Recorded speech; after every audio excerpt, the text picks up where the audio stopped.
Well, good day, YouTube, and welcome to another episode of the Albino Rhino Beer Review. You have the Rhino by his lonesome, and we have some beers. What do we have here? We have this. I've drank this before. I had this at the Toronto Festival of Beer, and as most of you know, if I have a bad experience with a beer at a beer festival, I like to give it another chance, because you never know if something went wrong with the keg. You don't know how often it was shaken. You don't know what went on with transportation. You don't know any of that. So I always like to give a beer a second shake. Now this tasted kind of like horse blanket to me, and it smelled like a horse stall and all that. How do I know that stuff? I'm a country guy originally. Anyway, this is from the King Brewing Company in Nobleton, Ontario. This is King Pilsner. So King Pilsner is 4.8% alcohol. All I'm hoping for from this is a clean, easy drinking Pilsner. Let's see what we get, shall we?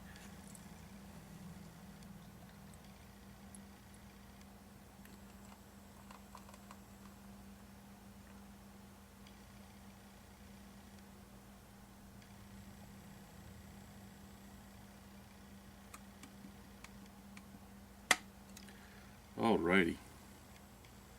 Looks the part. Nice straw color, slightly more gold than straw. Slightly off-white, eggshell white head. Fairly close bubbles, fading pretty quickly. And it smells just like most Pilsners. It has that almost macro scent. Corny, straw-like. Right there, it's already better than the one I had at the beer festival, because that one did smell like a horse stall. Earthy and straw-like, but I mean, no different than Pilsner Urquell, no different than most Pilsners you're gonna have. So let's try it. Cheers.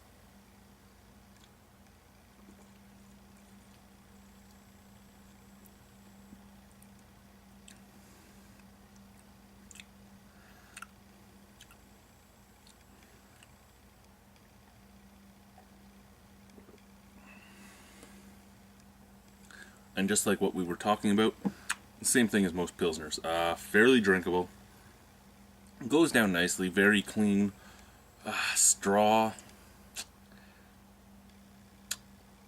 a little bit of a corny taste. Not saying that corn's in it, but it's a little bit of that same taste. It's reminiscent of corn. And that earthy backbone that's very apparent on most Pilsners. The dirty finish, if you will, the dirty hop finish. Fairly refreshing, yes. Easy drinking, yes. My cup of tea, not really, but you know what? It's a good Pilsner.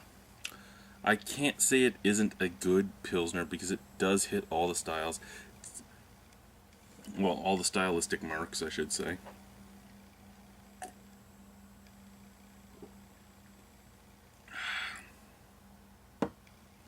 But at the same time, anytime I have a craft Pilsner, anytime I have a bougie beer, as we call them, I get let down, because why am I paying the extra money for this? I know that I do talk about wanting to have historic beers. I want to see more milds. I want to see more true saisons, like the historic saisons, not the modern day saisons.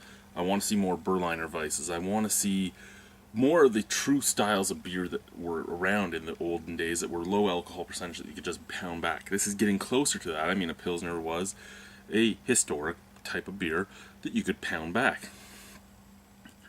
But unlike a Berliner Weiss and Saison and all that, this one just doesn't have the flavor that I'm looking for. Because I want a mixture of the two. I want the flavor and the mild ABV so I could pound them back all day. As a beer, I can't take much away from it. I mean, I'm gonna have to say, personally, for me, this is a 6. I could drink it. I don't want to drink it only because I don't personally like Pilsners. I find them too boring and bland. If you're a Pilsner drinker, probably worth a 7.5. I mean, it's there. It's a little more hoppy than usual. Gives a little more of that weird feeling on your tongue than some Pilsners. But it drinks really nicely. So, cheers, guys. King Pilsner.